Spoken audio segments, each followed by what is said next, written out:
Hello guys and welcome to Tech Toffee.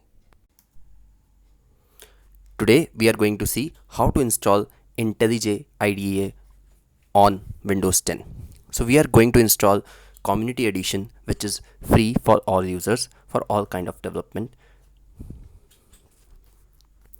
So basically just go to that download link.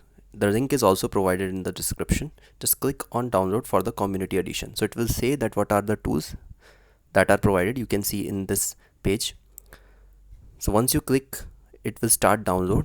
So once the download completes, just click on the exe.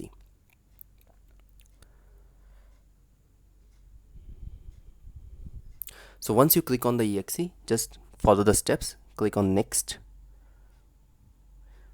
choose the location where you want to install it. So install the 64-bit version. 32-bit launcher is not required since we are using a 64-bit machine. I am associating Java and KT files, like Kotlin files here.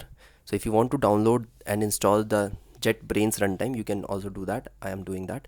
And don't forget to add it to the path. Click on install. So once the download completes,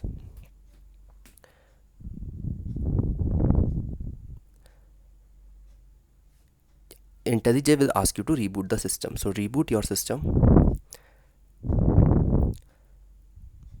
And after restart, just start IntelliJ on your computer.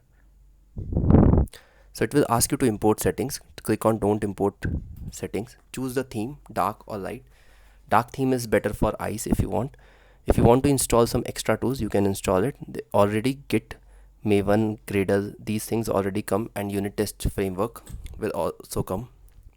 Just click on next featured plugin if you don't want to do anything. These are some extra plugins. If you want to install them, you can choose that. So this is how IntelliJ is installed.